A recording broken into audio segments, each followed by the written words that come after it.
Hi, it's David Gomm in the stained glass studio. And on our last video, we showed how we cut out a number of pieces for a project.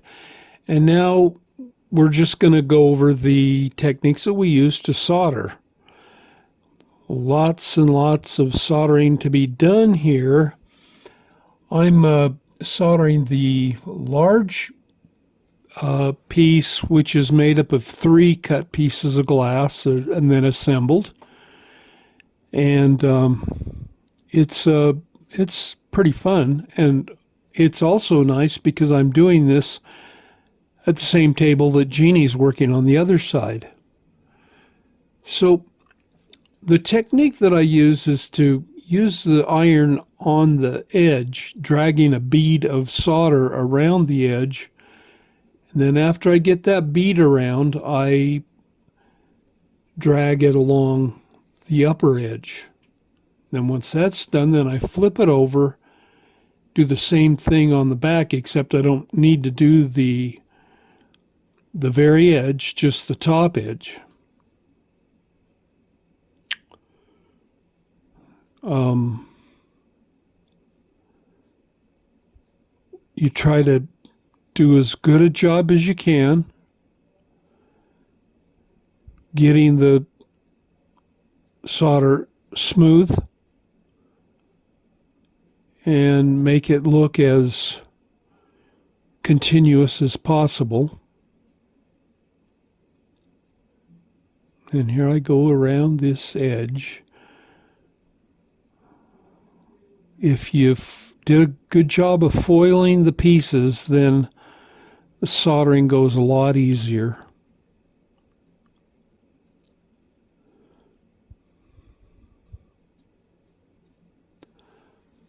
So now this is the back, and I'm flipping it over to check out the front, because once you do it, sometimes you get little things that come through on the other side. You want to make sure they're all looking perfect.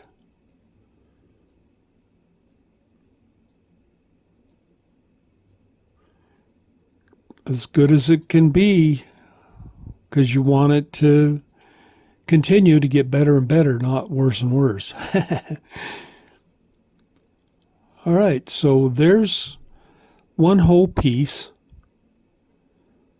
and I'm going to lay out the next couple for my next section that I'm going to do. Like I said, it's got 3 pieces. It's got a big part of the flame, a small part, and then a little tiny one, and it's yellow. Kind of the way a real flame is. And then we kind of speed things up here a little bit so you don't have to watch the same exact process. It's a little different. You see how the iron is up and down while I run the bead of solder around to get it.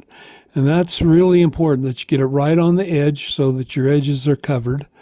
And then you come back over the top edge and you get that covered. Then flip it over. Here we go again. And I do have a rag right close to me so that between steps I can put my iron up and reach over and wipe my fingers off, because they do get some flux on them. And you don't want the flux eating away and dissolving your skin. Here we are with Jeannie finishing up one of the little lavender hands. She's using the same technique going around.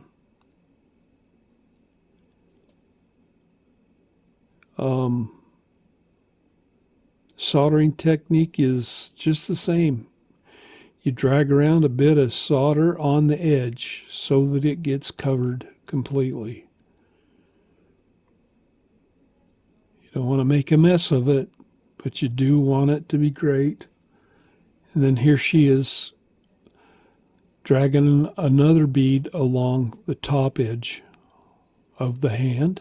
Now she flips it. Now she's going to do the back. Now, Jeannie here is more refined in putting the flux on. And so she does have to put a little extra flux on when she flips it over on the back. When I did it, I didn't have to because I had slathered it over on the front side.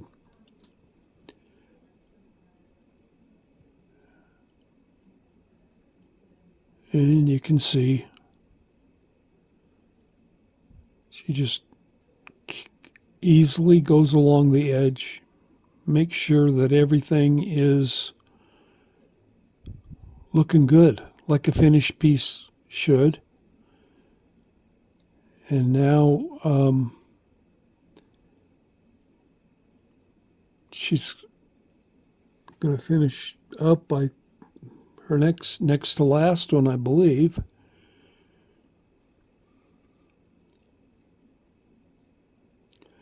Now she's got to clean the edge, clean both of the pieces before assembly.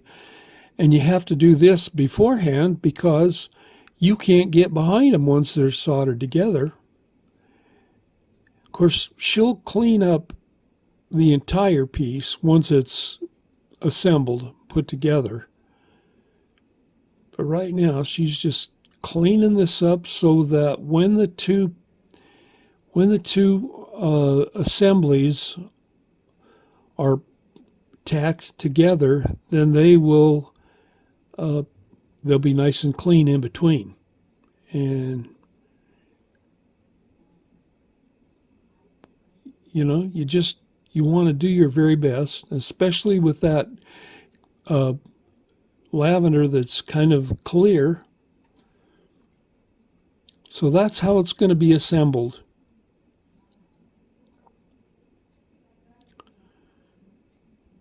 And she's looking for another clean spot on the board. It's got too much flux.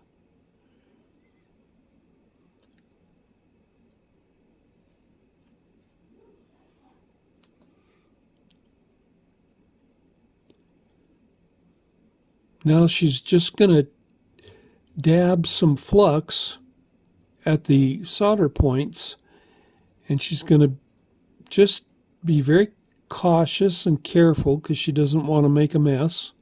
She doesn't want it running back underneath the assemblies.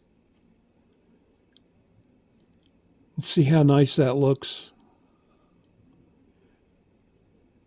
You got to really be careful that you don't knock things loose as you tack it.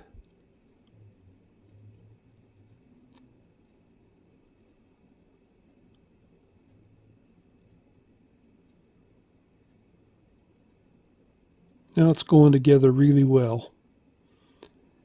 And she can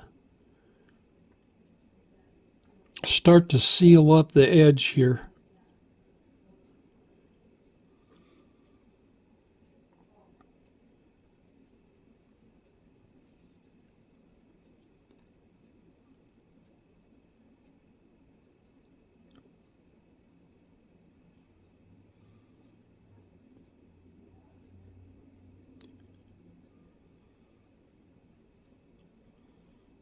Then she's done a really good job there looking at the finished piece and cleaning it up, making sure that it's just right.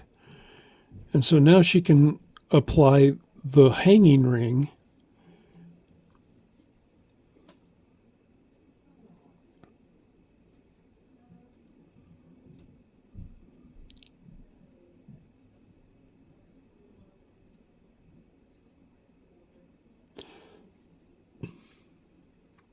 We like using jump rings.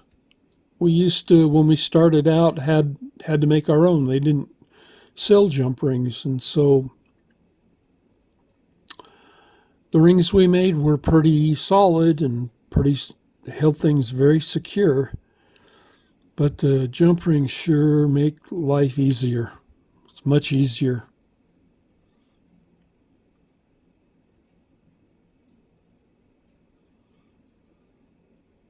And now she's going to need to clean it up a little better, or just give it another final clean and a polish. Doesn't that look good?